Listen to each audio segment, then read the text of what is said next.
Good morning and welcome to a new episode of Empowering Voices. Today we have a special guest, Maria Vraka. She's a musician, she's a teacher, she owns a music school, she's a book author and many other things. Today we would like to start our conversation from my quote, is magic perseverance. This word is always very difficult to pronounce for me. And how we, as artists, above all, we need to have a vision, determination, and adapt to any change around us. So welcome, Maria. Tell us more about yourself, your business, and how this quote and the message can be applied to what you do. Hello, thank you, Mara, for inviting me. You're very welcome. I'm so happy. I was your interview, so I'm a bit nervous, but I think we can make it. We can make it, yes. So yes, I started 4.5 years ago. Early years music education center, so it's a space dedicated to music, and we are focused on starting music learning as early as possible. So we have classes for babies from 4 months, and we go up to 10, 11 years old, adults. We have. Yeah, I've been one of your students as well. Yes. For a period. Yeah. Because we feel it's important to educate the parents. We believe that culture is something that gives us a lot of experience and kind of shapes the way we think about ourselves and our ability and our art and all that. So we think that if the mom plays an instrument, if dad plays an instrument, then it's a lot of more positive climate around the house for the child to get involved and also experience, which is very important. So we start classes from babies, sometimes too early, because we have seminars for pregnant moms. So we, wow. We even have the babies even before everything happens. So yeah, there is a strong belief. There is evidence in research that most of our musical abilities are present at the beginning of life, and it really depends on the opportunities that we get from the environment to develop. Mm-hmm. There is they call it window of opportunity, which is between 4 and 7 years old. Oh, and then early, yeah, you seem to lose a lot of your inherent talents, things that are come naturally. Mm-hmm. You start losing that ability after the age of 7, but now they go even younger. Certain skills can be developed up to the age of 2.5. So wow, it's like, yeah, it never stops. But we're trying, apart from that, we're trying to create a positive environment, mm-hmm. that the children can come and feel that this is a place dedicated to music.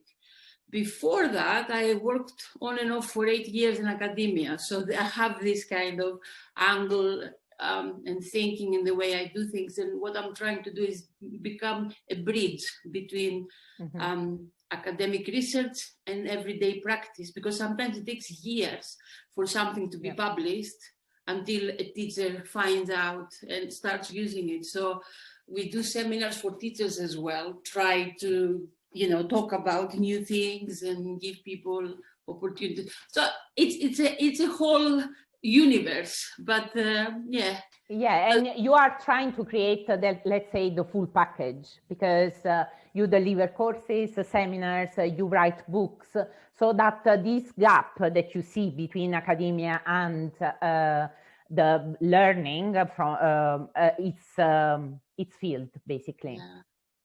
It kind of, I gave myself permission to follow a dream, and it's at a great cost, but at least I do what I think I needed as a teacher and as a professional. So that's what I'm trying to do with myself, first of all, and then with the teachers that work with our center, and then other people that are kind of connected with us. And we try we have started recently doing some webinars, trying to get more professional people get to know us and talk about new ideas and all that.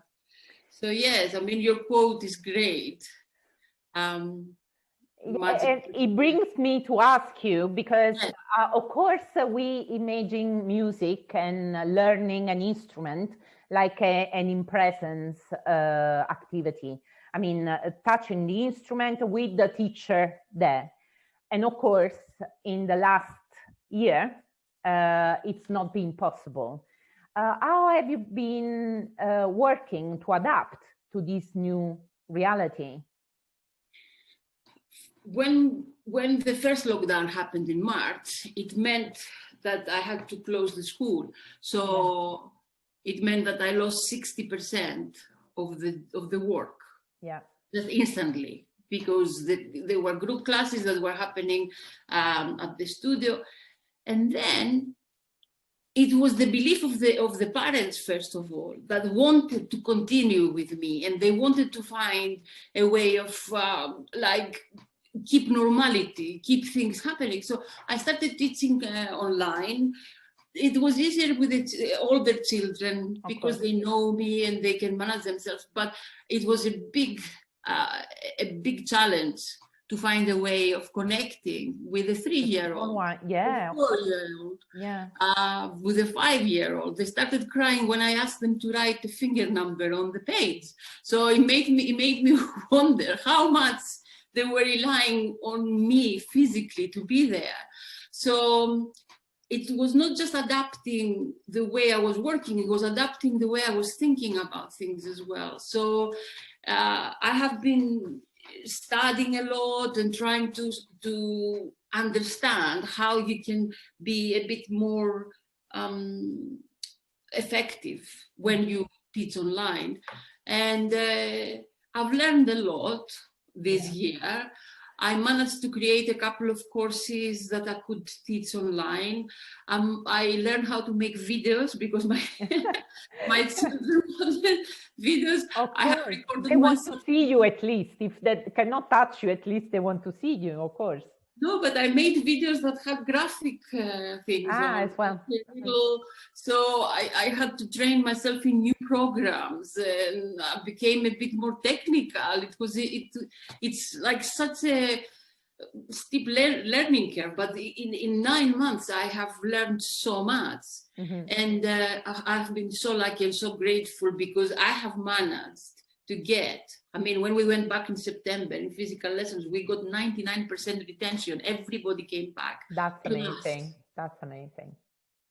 Let's remind everyone that actually there are waiting lists to have access to your lessons and because your people courses. Want me. People want me personally, but the truth is, I've been overbooked for a long time now. But we have teachers that they do a very good job as well, you know. So this is the year that I'm trying to make the center more visible, because my name has gone quite out there. A lot of people, which is strange, but you know, I'm trying to get the actual studio, the actual hammock, the early year center to become more visible. Yes. And a strange thing happened as well. We were closed in 4 walls, but you know, because of technology, all of a sudden I realized that you can actually connect with people outside your city, your country. In a way, it became easier to connect. It did, but before it was something that I haven't even thought about. Of course, because it's out of necessity, and that we found ways to connect with the people that we already were close to. But then, as you said, we said, oh, wait a second, I have an opportunity here. I always say that that's why we don't need to be afraid of take a leap, because anything happening, even this terrible situation, is teaching us something and is giving and opening opportunities. And it's amazing. Of course, you are in a field, the music, that we all need. And it's always been romantically described like a way to destroy barriers. And now you have the real way to show that through the technology, of course. It's true. People love music, but I don't know if it's true that people think music is necessary, because music is a leisure thing. And when money is short, when the circumstances are not ideal, the arts are the first to suffer. Yeah. So I believe I'm really lucky that so many people stood by me and wanted to stay with the center and kept in touch, and which is that's I'm so grateful for that, for 2020. But talking about fear, sometimes it's not just fear. Sometimes it's just your brain doesn't go there. It's like you just have these boxes that you think into, yeah. And sometimes when you are shaken really hard, you are forced. Said, what do I have to lose? Like you said, what do I have to lose? Let's try this. So that was the other thing, that happened this year. So I've tried to adapt into that, and it has gone relatively well. Okay, I mean, we have teachers now that live in Scotland, working with students. Yeah. See, I mean, it wouldn't have been possible if you got stuck in the four walls. It wouldn't have been possible. Also, your student would have been deprived of this other experience, this other teacher who lives in Scotland. And also, I think it's true, arts are the first to suffer. But then we realize that if we take away, if you imagine a life without music, without art, without books, without theater, I mean, is it a life? We need to feel emotions. And these are the things that give us and feed our inner power. Without them, we are nothing. So in a way or the other, because we had now a year to realize, we are going back to this as a priority, to feel, definitely to feel better. I had the opportunity, for example, I love theater. And because I couldn't go to the theater, I watched theater on a TV screen because I needed it. So we are able to, this is another teaching, we are able to appreciate even more what art does in our life. So I'm very happy that actually is going well for you. Of course, I want to go back to at least where it's possible, back to normal. But fortunately, we had technology.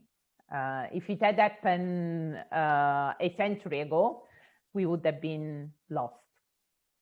Well, 20 years ago, really, without internet. Yeah. It's quite recent. There are a lot of things that you cannot do online. I mean, all my baby classes and the groups for 3-year-olds, I started at the beginning offering them for free, just to experiment, but it was very difficult for me to control the class. So what I did to keep in touch with these people, I started creating materials, which as a result, now I have more things to publish, more things. So I kind of grew as an artist and as a teacher as well. Yeah, of course. And you never stop, really, because also, of course, music is your passion, is your life. It's not only your job. It wouldn't be possible to do it. Yeah, I'm all in, like, all my life, because music has structured my life in so many ways. I mean, I just, even where I live now, because I came to study here because of music. Yeah, Maria is originally from Greece, from the beautiful. Yeah, so I came for a year Greece. and I'm here 20 years now. So it's like you don't know where life will go. But it was always music that was guiding me.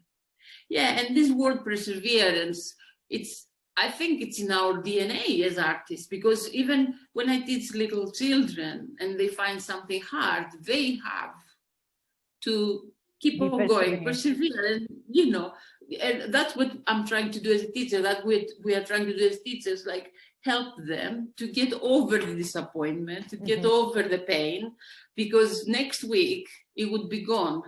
Yeah. Like if you practice a little bit, you just break through that wall and you go to the next one. But the life of an artist is that all the time. Yeah, I know. All the time, because it's not just getting a skill and become skillful, it's also having the right ideas. Yeah.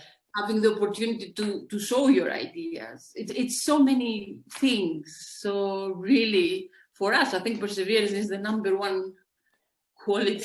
Yeah, definitely. It's the support of the everyday life of an artist, definitely.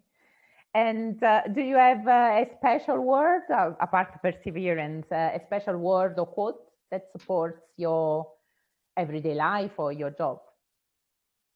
Oh, I mean, I was thinking about adapting this year. Like it changes because it's the word, But yes, adapting instead of fighting against things. Yeah. Try to just find yourself into something, not completely change yourself. I don't think that's possible, but adapt and try to find yourself into these challenges, these new circumstances. Do the best you can, basically, and I think luck will be on your side if you work hard and and if you are true to what you do. Yes, I think you can adapt and find a new way.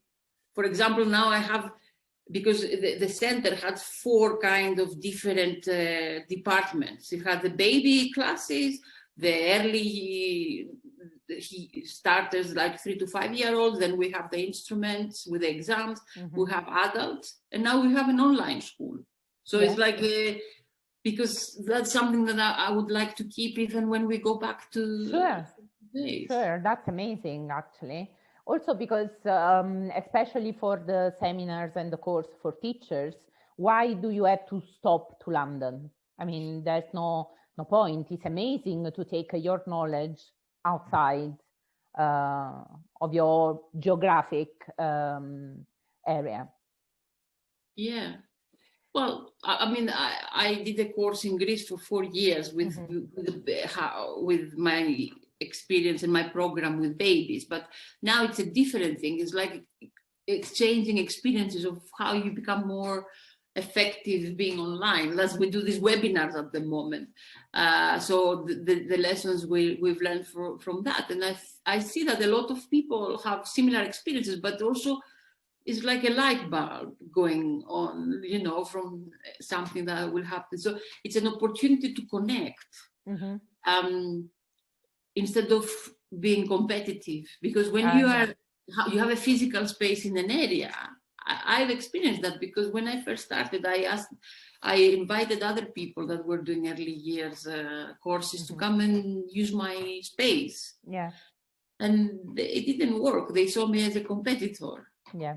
But now, because we're not physically neighbors, you're right. It helped also to become a bit more open-minded and give value to the networking over the competition. Because in the end, there's space for everyone. We just need to, And in fact, the collaboration can bring much more than the competition, because otherwise you start comparing yourself. And the second you compare yourself, your vision has died, because it became the vision of someone else. So we go for collaboration all the way, definitely. So thank you very much, Maria, for being with us. And I just want to remind everyone that all your details will be in the post in my bio and on my website when people want to know more about you. And thanks again. It was a real pleasure. And I speak to you soon next week. Bye. Bye.